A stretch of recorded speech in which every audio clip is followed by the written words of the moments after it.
앞서서 예산안 부분에 있어서는 크게 한국당의 반대가 없다라고 좀 말씀을 해주셨는데, 근데 지금 김재원 예결위원장인 기자회견까지 열면서 이 한국당을 뺀 4+1 협상이 세금 도둑질이다.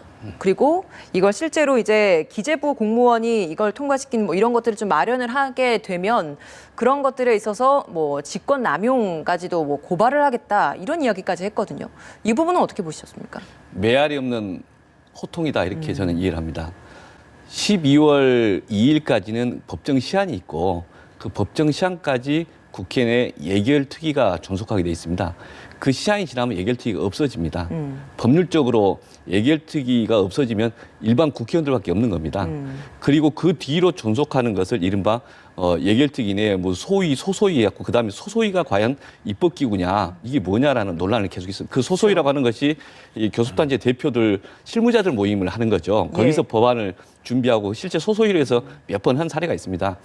이 소소위에서 만드는 안이라고 하는 것은 뭐냐면 예산안의 수정안은 국회의원 50명 이상의 수정안을 제출하는 형식으로 가지 않습니까? 그러니까 수정안을 준비하는 논의 테이블인 겁니다. 4+1은. 그 수정안 준비하는데 이제 이 구체적인 서류서가 필요하니까 서류 백대들 실무적으로 서포트하는 그 스텝 역할을 하는 이제 공무원들이 무슨 죄가 있습니까? 아무 잘못이 없고요. 2017년도에 그때도 하루가 이제 늦어졌습니다. 근데 그 당시에는 자유한국당을 제외하고 민주당과 국민의당이 자유한국당 패싱이라고 비난받으면서 예산을 통과시켰고요. 작년 겨울에는 자유한국당과 민주당이 합의해서 통과시켰습니다. 그때도 그 소소위 이런 방식으로 했습니다. 그리고 그 당시에 바른미래당, 정의당, 민주평화당은 배제됐다고 계속 단식 농성했습니다. 그분들은 내용에 불만이 있었던 게 아니고 예산안을 통과시키고 나면 연동형 비례대표이자 요구를 전혀 관철을 못 시킨다. 그러니까 연동형 비례대표제를 받아들이겠다. 약속을 하면 예산안 통과시키는데 단식 풀겠다. 이런 조건이었습니다. 그러니까 내용을 갖고 싸운 게 아니었다는 겁니다. 예산안 자체가.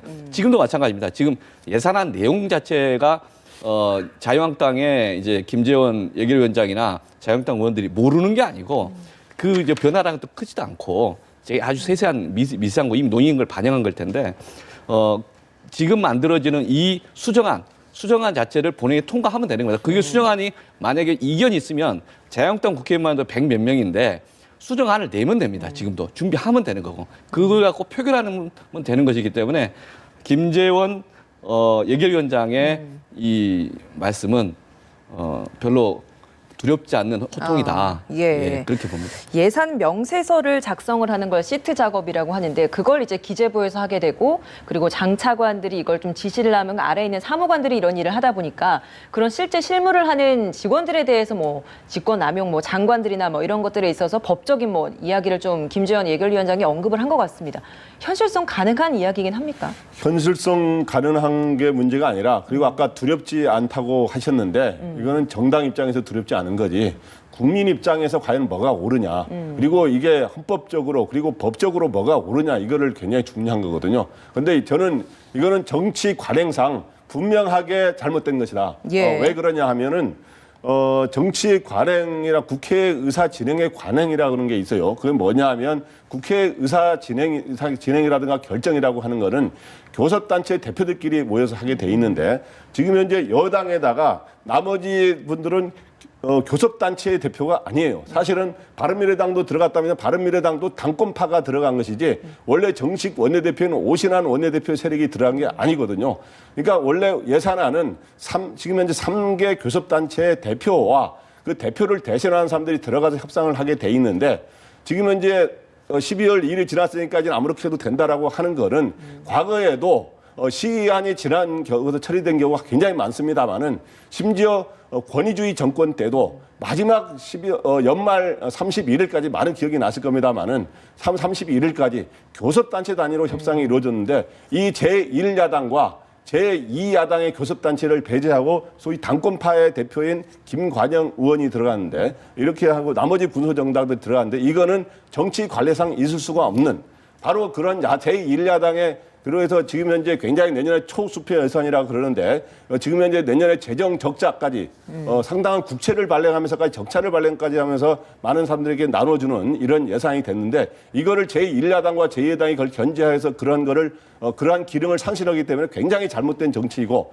그리고 법적으로도 원래 이러한 예산의 협상 과정에서 예산 소위라든가 이런 교섭단체 대표들이 가서 그 결과를 갖고 소위 예산 명세서인 시트를 작업하게 돼 있는 그런 관리가 있기 때문에 법적인 문제에도 좀 더 여러 가지 위배 소지가 있기 때문에 고찰할 필요가 있는 상황이다. 예. 국민 입장에서 굉장히 바람직하지 않은 거다라는 말씀을 드리겠습니다. 예, 교섭단체 대표가 참여해야 하는데 그렇지 않은 부분에 있어서 좀 지적을 해주셨습니다. 잠깐 좀 왜곡된 정보가 계속 섞여서 나가서 제가 잠깐 말씀을 드리면요. 예. 그 과거에 이제 이 예산을 갖고 정쟁 수단으로 많이 썼습니다. 그러니까 다른 정치적 요구를 관철시키기 위해서 그래서 과거에 민주당도 그랬고 과거에 이제 한나라당이나 이제 그 보수 야당도 했었던 거죠. 서로가 이제 야당 시절에 어떤 정치적 요구를 관철시키기 위해서 그 때를 쓰고 많이 했었습니다. 그런 문제점과 관행은 제가 인정을 합니다. 그런 게 있었다는 걸. 그래서 국회 선진화법이 만들어지고 국회 선진화법 만들어지는 이후에 이제 20대 국회에 그 직전 1년 돼가 지금 한 4년 좀 넘었습니다.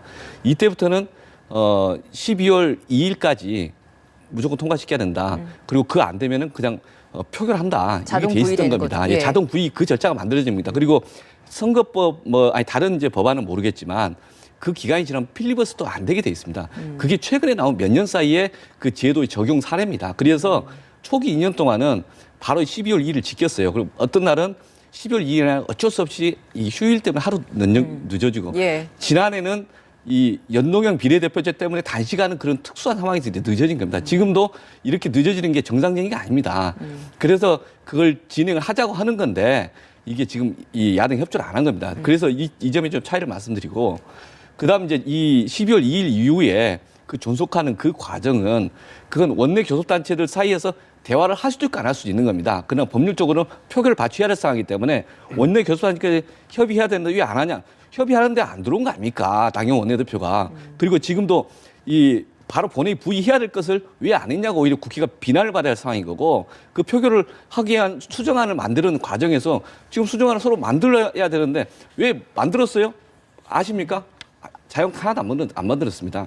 그러니까 그런 상황이기 때문에 이제 적어도 예산안에 대해서는 이런 식으로 그 공무원들 협박하는 이야기하면 안 된다 이런 겁니다. 예. 제가 다른 것 갖고 논하지는 않겠지만 예산 갖고 이야기하는 것은 좀 조심해야 한다. 이렇게 길게 말씀하셨기 때문에 간단하게 반박은 하고 넘어가야 될 것 같아요. 또 이게 예, 짧게 좀 시간 드리겠습니다. 그래서 이제 오 변호사께서는 최근 선진화법을 굉장히 조문을 많이 연구하신 것 같아요. 그런데 보면은 과거에 현재 민주당이 야당인 시절에 아까도 이야기했지만 예산안 갖고 연계 투쟁을 많이 했을 때도 그렇죠. 마지막 순간까지 여야가 교섭단체 단위로 협의가 됐다는 거 수십 년 동안 그래왔다는 걸 말씀드리고 최근에 선진화법이 도입된 뒤에도 한때 시한을 지켰습니다만 시한이 지난 뒤에도 교섭단체 단위로 협의가 이루어졌지 교섭단체를 배제하고 이러한 일종의 군소정당의 정파에 임의적으로 대표를 만나서 하는 거는 굉장히 잘못된 거니까 앞으로 이런 거는 없어야 된다. 이 말씀을 강조하고 싶습니다. 알겠습니다. 국회 정상화에 대한 뭐 여러 가지 변수들이 있다라는 이야기가 있는데 그중에 가장 중요한 게 하나가 바로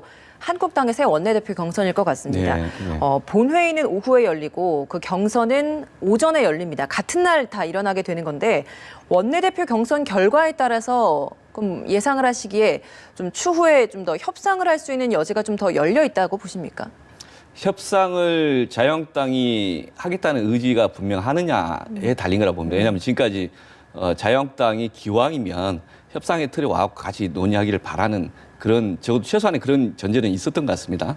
이제 오늘 이제 이 논의 분위기도 저는 그렇게 이해를 하고 있고요. 그런데 원내대표가 어떤 분이 될지는 모르겠지만 협상보다는 투쟁이 중심이다라고 하는 분이면은 원내대표 결과가 나오면 바로 봉쇄되고 내일 이제 바로 어떤 순차적인 처리 가능성이 좀 있지 않을까 싶습니다. 네, 그럼 바로 좀 이어서 좀 질문을 드려보겠습니다. 지금까지 등록된 최종 후보가 3선의 강석호, 4선의 유기준, 재선의 김선동, 그리고 5선의 심재철 의원입니다. 이 후보들 중에서도 지금 협상을 해야 한다 또는 4+1 협의체를 인정할 수 없다, 뭐 강경론을 펼치는 후보들도 있거든요. 한국당 의원들은 좀 어떤 선택을 할 거라고 보십니까? 오히려 우리 노소령 먼저 좀 여쭤볼까요? 먼저 더 잘하실 것 어떤 기준 같아서 예상하십니까? 예. 일단 지금 현재 한국당의 전체적인 분위기는 현재를 협상을 적극적으로 하자는 목소리는 좀 적습니다. 그러니까 강경 투쟁을 하자는 거고 협상을 하기 어렵다는 건 뭐냐 하면 연동형이라는 걸 전제로 지금 하자는 게 협상을 하자는 거거든요. 지금 현재 민주당이라든가 범여권 정당은. 그런데 한국당은 연동형 자체가 협상을 하지 아닌 다른 거로 협상을 하자는 이런 입장이고 그리고 공수처도 근본적으로 좀 이 기소권을 공수처가 갖지 않도록 하면서 근본적으로 바꾸자는 거여서 협상에 대해서 굉장히 부정적인 겁니다만은 그러나 일부가 협상의 문을 조금 열어놓기는 하고 어떻게 황 대표도 그저께 투쟁과 함께 협상을 할 수 있는 사람이라는 걸 원내대표의 자격으로 뒀어요. 그런데 뭐냐면 저는 근본적으로 타협과 협상이 이루어지긴 쉽지 않은데 한국당이 그래도 협상의 논의에 일전 초기에 좀 들어가서 현재 특히 선거법을 굉장히 중시하게 생각하고 있는데 선거법이라고 하는 정당의 의석이 사실은 민주당하고 한국당 같은 경우는 현재 기존 정당에 보다 플러스 10석에서 20석이 변화가 있을 수 있는 굉장히 큰 법이거든요. 그렇기 때문에 이거에 어느 정도 들어가서 굉장히 한국당 입장에서는 한국당에 굉장히 불리할 수 있는 그거를 좀 완화시키는 데까지 참여를 하되 완전히 협상을 참여해서 타결이 될 가능성은 적다 이렇게 보입니다. 예. 어떻게 좀 예상하십니까? 지금 강경한 기조가 의원들에게는 더 많이 좀 갈 것이다라고 이야기를 하셨습니다.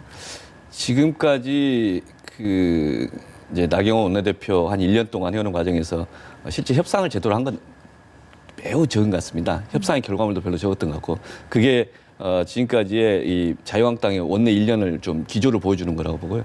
근데 그런 나경원 원내대표의 변화에 대해서 황교안 당대표는 어떤 입장이었을까? 황교안 당대표도 원칙적인 이제 투쟁 중심으로 입장을 정하고 기조를 잡고 오셨던 것 같고요. 지금 적어도 나경원 원내대표를 교체한 이유는 이번에 이제 실제 교체했다고 보는 거 아니겠습니까?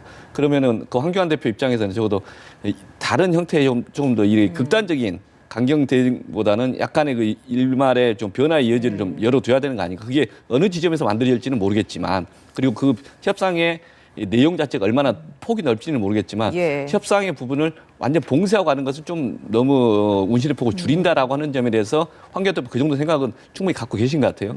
그리고 이번 당대표 선거, 당 원내대표 선거의 초점이 황심이라고 하지 않습니까? 이제 황교안 대표가 자유한국당 내에서의 좀 뿌리를 내고 어느 정도 장악력을 좀 가지고 있는 거 아닌가, 좀 획득하고 있는 과정이 아닌가. 그리고 그런 것들이 이번 원내대표 나경원 원내대표 임기를 이제 마치고 그 다음에 새로운 원내대표를 선출하는 과정에서 중요한 역할을 하지 않을까.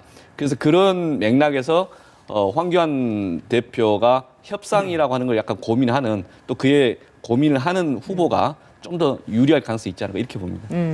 황심 이야기를 좀 해주셔서 지금 황심이라는 것 자체가 사실 좀 어느 정도 황심이 더 많이 영향을 미칠 것인가 혹은 반대로 의원들이 여기에 반대되는 표를 던질 것인가 여기에 대한 의견도 좀 엇갈리더라고요. 좀 어떻게 예상하십니까?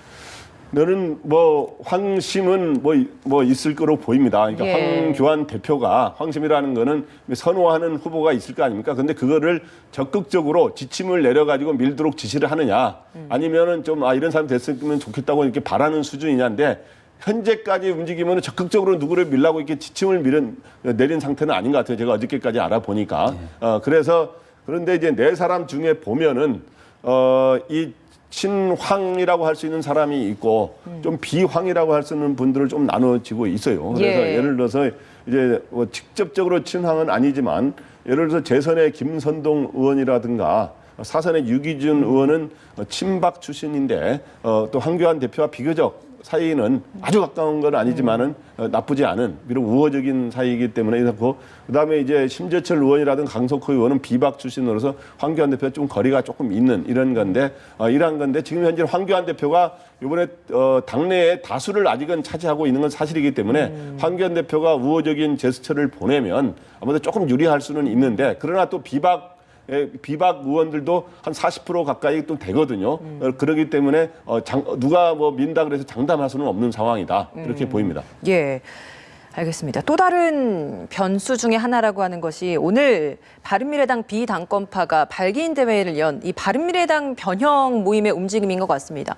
이 변혁의 움직임이 좀 어느 정도 좀 변수가 될 거라고 보십니까? 실은 저는 변혁 모임에 대해서는 갈수록 그 몸값이 떨어지고 있다 이런 느낌을 갖고 있습니다. 이제 이 변혁이나 또는 이제 안철수, 유승민 이분들의 이제 가치 이건 20대 국회 시작하면서 다당제였습니다. 그러니까 다당제, 다양한 가치, 양대 정당 중심의 국회에서의 극한적인 투쟁, 대립 갈등보다는 이제 다당제로서의 이제 국민의당이 출범하면서 제3당, 실제 득표율, 정당 득표도 높았고, 그리고 거기에서 약간 변형된 형태로서 바른미래당이 다양한 국민의 목소리를 좀 대변하면서 극단적 충돌을 좀 해소시키는 역할을 할 것이다. 이렇게 기대를 했었죠. 예. 그런데 지금 바른미래당이 지금 그 어찌 쉽게 말하면 좀 그렇지만 4분 5열 됐고 그중에 비당권파라고 있는데 이번에 이제 안철수 전 대표를 지지하는 분들 중에 다 들어가기나 권은희 의원 혼자 어제 가서 예. 있었고 한 10명도 안 되시는 분들이거든요. 그러니까 지금 현재 바른미래당의 일부가 나간 거죠. 그 일부가 나가서 지금 이게 하는데 이 모습이 과연 합리적 보수의 미래인지 아니면은 이제 정통 보수의 중심이 될 건지 아니면은 지금 자유한국당의 중심으로 이제 가는 보수 그 그룹 내에 함께 합치기 전까지의 몸값을 좀 만들기 위한 작업인지 뭐 여러 가지 평가가 있을 텐데 후자일 가능성이 크게 이게 어쩔 수 없이 그렇게 해석될 여지가 있다. 결국엔 한국당과의 통합 움직임을 위한 것이다. 그렇게 해석될 여지가 있다. 예. 지금 다당제의 꿈인데 이 꿈이 물거품이 되고 있다라는 게 실제 다당제에 대한 지지와 고민했던 분들의 좀 안타까움으로 보여질 것이다. 이런 느낌이 있습니다. 예, 알겠습니다. 변혁 모임의 움직임 좀 어떻게 보고 계십니까? 우리 오 변호사님하고 좀 비슷한 견해는 현재 이렇게 작은 좀 바른미래당이 좀 작은 정당 아닙니까? 제3당인데 작은 정당이 또 자꾸 이렇게 쪼개지는 모습을 보이는 거는 그렇게 아름다운 모습은 아니에요. 그리고 바람직한 게 또 아니고요. 그래서 지금 이제 원래 바른정당과 국민의당이 합쳐지는 과정에서 대한신당이라는 사람들이 떨어져 나갔고 예. 그다음에 하나로 됐었는데 지금 하나도 지금 세 갈래가 되고 있는 거 아닙니까? 손학규 대표를 중심으로 한 당권파 그리고 유승민 의원을 중심으로 해서 이번에 신당 창당하는 모임. 근데 이제 안철수계 의원들이 비례대표를 중심으로 7명이 있었는데 이번에 권은희 의원만 참여하고 권은희 의원만 지역구 지역구. 의원이라서 또 떨어져 나간 비례대표 의원 먼저 6명은 예. 현재 참여를 안 했는데 제가 그 경위를 어저께 좀 자세히 알아봤어요. 그랬더니 미국에 있는 좀 안철수 전 대표가 소위 메시지라 그럴까요? 지침이 안 내려왔답니다. 거기에 참여하는 게 좋은지 안 좋은지. 그래서 안철수 대표의 안심, 이것도 안심이죠. 아까는 황심이 나왔는데 안심이 지금 현재 정해지지 않은 상태고 메시지가 전달이 안 됐기 때문에 좀 지켜본 뒤에 이 비례대표 의원들이 과연 여기에 참여할지 말지를 결정하는데 그렇다고 해서 안 전 대표가 지금 현재 호남계 의원이나 손학규 대표와 손잡을 가능성은 굉장히 적다고 합니다. 지금. 그런데 이제 유승민계 의원들하고 할 가능성은 지금도 나름대로 고심은 하고 있다 그래요. 그런데 안철수 전 대표가 우리가 총선의 역할을 해야 대선에도 도전할 수 있기 때문에 총선 전에는 반드시 연말 연초되면 오지 않겠느냐는 전망이 많았는데 제가 어저께 취재해 본 거로는 이번 총선은 오지 않을 가능성도 절반 정도 돼서 좀 더 지켜봐야 된다 해서 총선은 패스를 할 가능성도 좀 있다 이렇게 보입니다. 예, 비례대표 의원들 같은 경우에는 본인 스스로가 탈당을 하면 의원직이 상실되기 때문에 그 의원 120일 전에, 그러니까 선거 120일 전에는 의원 탈당을 해도 이게 좀 유지가 되다 보니 그 시기에 맞춰서 탈당을 하려고 하다 보니 1월 말쯤 탈당을 하려고 하는 계획이다라고 이야기가 나오고 있는 상황인데 그렇다면 지금 권은희 의원도 안철수 의원을 좀 1월 중에 직접 가서 만나보려고 한다라는 이야기가 또 나오고 있잖아요.